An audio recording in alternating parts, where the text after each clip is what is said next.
Hello guys, कैसे हैं आप?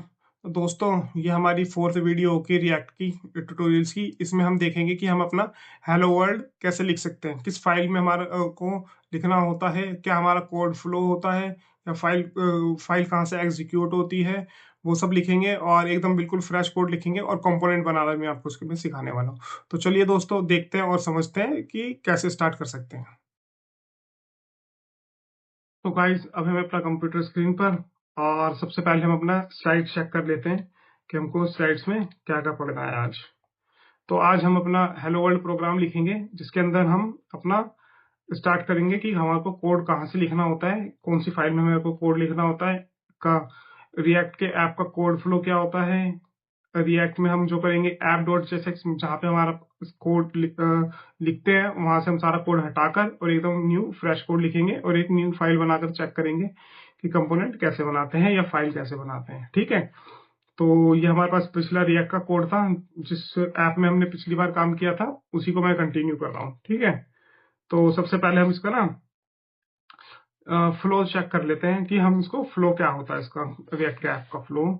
जो हमारे पास में ये होता है कि हमारे पास एक एचटीएमएल फाइल होती है। उस एचटीएमएल फाइल के अंदर हमारे पास दो टैग होते हैं, एक आईडी होती है रूट और एक होता है स्क्रिप्ट, जो हमारे में एसआरसी सोर्स फाइल के अंदर एक मेन डॉट जेएसएक्स फाइल होती है। ठीक है, ये इसको यहाँ पर लिंक करता है और कॉल करने के बाद में यहाँ पे हमारा ऐप डॉट जेएसएक्स होता है, उसके अंदर इसको इंपोर्ट किया हुआ होता है। इंपोर्ट करने के बाद ये जो हमारी आईडी है ना, ये रूट जो आईडी है, ये हमारी रूट आईडी ये वाली होती है। ठीक है, इसको आप रिलेट कर पाएंगे, जैसे जैसे आप कोड करेंगे ना, वैसे वैसे आपको समझ में आ जाएगी कि ये कैसे काम कर रहा है। आप कंटिन्यू रखो तो आपको समझ में भी आने लगेगा। ठीक है, तो ये रूट क्या होता है, हमारा ये वाला होता है। ठीक है, अब इस रूट के अंदर जो ये हमने क्रिएट रूट किया हुआ है, जो रेंडर हो रहा है आईडी के अंदर, इसके अंदर हमने इस कंपोनेंट को रेंडर किया हुआ होता है।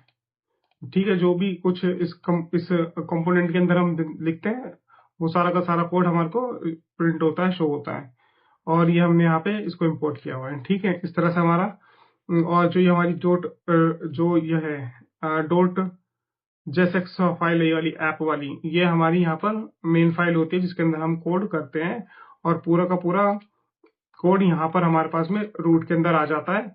वो मैं आपको एक बार दिखा देता हूँ कि ये कैसे होता है। पहले हम इसको रिफ्रेश कर लेता हूँ। रिफ्रेश करने के बाद में हमारे पास में रीड प्लस रूट रिएक्ट लिखा हुआ आ गया। ठीक है, अगर हम इसके बॉडी को ओपन करेंगे, बॉडी को ओपन करने के बाद में हमारे पास में यहाँ पे क्या आ रहा है, रूट। ये कौन सा रूट है, ये वाला रूट है जो हमारे को यहाँ पे मिल रहा था। जितना भी हमारा कोड आता चला जाएगा ना, वो इस रूट के अंदर हमारा ऑटोमेटिकली शो होगा जब हम उसको इंस्पेक्ट करके देखते हैं। ठीक है, तो इसको हमारे को छेड़ना नहीं होता, कुछ नहीं करना होता। तो इसको मैं जैसे थी वैसे ही डिफॉल्ट कर देता हूँ। अब हमारे को जो करना है ना, वो एक बिल्कुल फ्रेश कोड लिखना है। फ्रेश हम फंक्शन पूरा बनाकर देखेंगे कि कैसे काम करता है। ठीक है, तो यहाँ पे मैं ले लेता हूँ const app।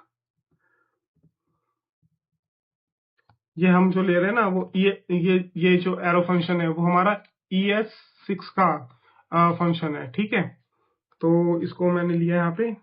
इसको अब हम करेंगे रिटर्न। रिटर्न करने के बाद इसको हम एक डिव के अंदर रैप कर लेते हैं, और मैं यहाँ पे लिखता हूँ H1 में हेलो हेलो वर्ल्ड। ठीक है, इसको अब हम यहाँ पर चेक करते हैं कि हमारे पास आ रहा है। अच्छा, मैंने यहाँ पर ना इसको अभी क्या किया है कि इसको एक्सपोर्ट नहीं करा, डिफॉल्ट ऐप। ठीक है, अब एक्सपोर्ट कर दिया। अब चेक करते हैं, यहाँ पर ये आएगा तो हमारे पास में ये हेलो वर्ल्ड लिखा हुआ आ गया आराम से। ठीक है, अब हम क्या करते हैं, हम एक ना न्यू फाइल कंपोनेंट बनाते हैं। उस न्यू कंपोनेंट को हम यहाँ पे इंपोर्ट करेंगे, और इसके साथ ही हम इसको चलाएंगे कि कैसे करते हैं। तो मैं यहाँ पे एक फाइल बना लेता हूँ, यूजर डॉट जेएसएक्स। अब यहाँ पे यूजर डॉट जेएसएक्स की मैंने जो फाइल बनाई है, उसका जो यू है वो कैपिटल है। ठीक है, जो भी हम कंपोनेंट बनाते हैं ना उसका हमेशा फर्स्ट लेटर कैपिटल होता है। ठीक है, तो अब हम यहाँ पर एक फंक्शन और बना लेते हैं। ठीक है, और यहाँ पे हम इसको देंगे यूजर इक्वल फंक्शन। ठीक है, इसको लिखेंगे हम रिटर्न हिट h1 में यहाँ पे भी कर h1 की जगह ना मैं यहाँ पे करता हूँ। पहले तो मैं यहाँ पे ना डिव लेना है मेरे को, एक डिव, फिर ये वाला डिव हमने इसको क्लोज किया। अब जो भी हम लिखेंगे ना वो इसके अंदर लिखेंगे। तो मैं p ले लेता हूँ ताकि हमारे को पता भी रहे कि हमने यूजर वाली फाइल कौन सी और हमारी ऐप वाली फाइल कौन सी है। तो मैं लिख देता हूँ यूजर फाइल। ठीक है, अब इस यूजर फाइल को हमने सेव किया, इसको एक्सपोर्ट करना है, एक्सपोर्ट डिफॉल्ट यूजर। ठीक है, अब इसको हमारे को एक्सपोर्ट हमने यहां से कर लिया। अब हमारे को इस इंपोर्ट करना होगा इस ऐप वाली फाइल में। तो यहाँ पे एंटर दिया, इंपोर्ट यूजर फ्रॉम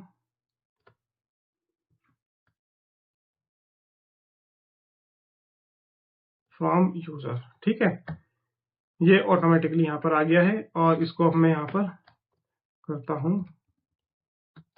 इंपोर्ट। ये जो हमारा ये है ना, ये हमारा तरीका होता है कि हमने इसको में कंपोनेंट यूज किया हुआ है। अब हम इसको चलाकर देखते हैं तो हमारे यहाँ पर यूजर फाइल लिखी हुई भी आ गई है। ठीक है, तो हमने इसके अंदर में क्या क्या चीजें देख ली। हमने इसका कोड फ्लो समझ लिया क्या होता है, हमने अपना कोड स्टार्ट कहाँ से करते हैं वो देख लिया, पूरा का पूरा app.jsx का फाइल का कोड रिमूव करके बिल्कुल फ्रेश कोड लिखा, और फाइल एंड कंपोनेंट्स। ठीक है, अभी आपको शायद पता नहीं होगा, जितनी भी इसके अंदर हम फाइल्स बनाते हैं ना उन सबको रिएक्ट में कंपोनेंट्स बोलते हैं। तो आगे जितना भी मैं कंपोनेंट्स बोलूंगा तो इसका मतलब ये होगा कि हम इसको फाइल क्रिएट करने वाले हैं, उस फाइल में किसी में काम करने वाले हैं। आगे से मैं इसको कंपोनेंट ही बोलने वाला हूँ। ठीक है, तो हमने एक कंपोनेंट बनाया और कंपोनेंट बना के उसको हमने इंपोर्ट कर लिया। ठीक है, तो इस तरह से हमारा जो हमारा हेलो वर्ल्ड का कोड था वो इस तरह से काम करता है। ठीक है दोस्तों, और अब हम नेक्स्ट वीडियो में देखते हैं कुछ न्यू टॉपिक के साथ में। ओके, तब तक के लिए दोस्तों बाय बाय।